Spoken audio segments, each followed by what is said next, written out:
Hello, welcome back to The Rate We Hike. My name is Mike Shanley, financial advisor with Walnut Peak Financial Consulting. Today we're going to be talking about pensions.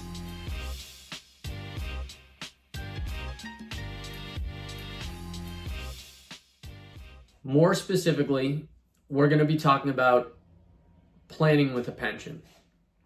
I think that sometimes people who have pensions maybe underestimate the changes that can take place throughout the tenure of one's job while having a pension. And so I think it's important to really consider what the pension actually is and what goes into a full financial plan when somebody has a pension. My grandfather is still alive, very lucky. He worked for the MBTA, which is the Massachusetts Bay Transportation Authority. His father worked for the MBTA. He received a full pension.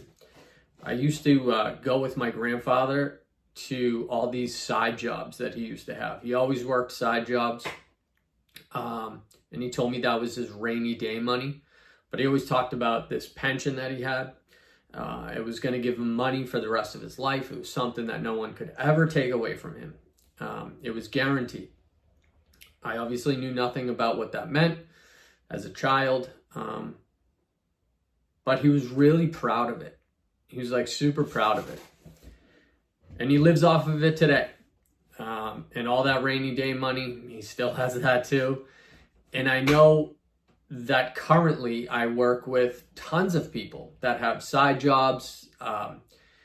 Some of them have W-2s, some of them collect money off of the books, whatever the case may be. And so that is a good habit to have, to put additional money away, savings in retirement, savings and investments. Those are other portions of income that can go into your retirement plan.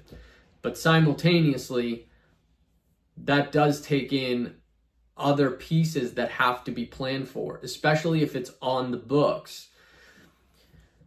The traditional way, or kind of the old school way of planning, was like a three-legged stool. When it was explained to people when they were planning, it was the three-legged stool was you took income in retirement, it was Social Security, it was a pension, and it was from savings and investments. The reality of the situation is that currently only 7% of Americans actually take from all three legs of the stool. So you have to take into consideration that if you're receiving a pension and you got access to Social Security and you happen to be putting money into a retirement vehicle and saving, you would actually be in the minority. And that would be fantastic. As a side note, 40% of Americans live only on Social Security alone.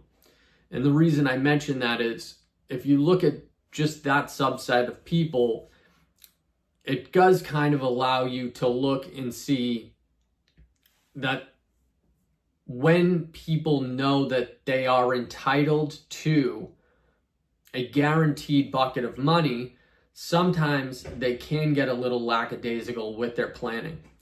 The pension in essence is what people perceive to be their guaranteed bucket of money. And I do see it with planning that people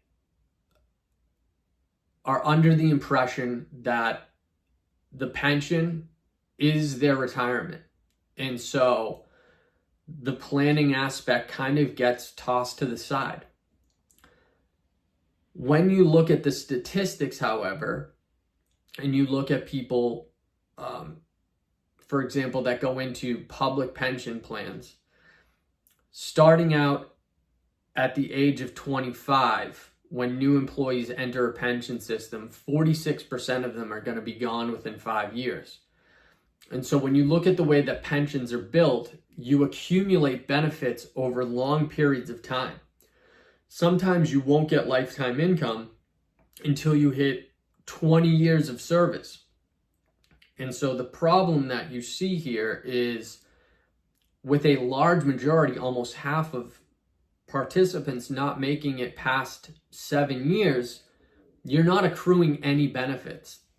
And so the reality is the pension has to be looked at as an actual investment and not a guarantee lifetime benefit of income. If you can make that small distinction and you can start to look at your pension as an investment, you can really pay attention to what benefits you're accruing, and you can start to build pieces around that.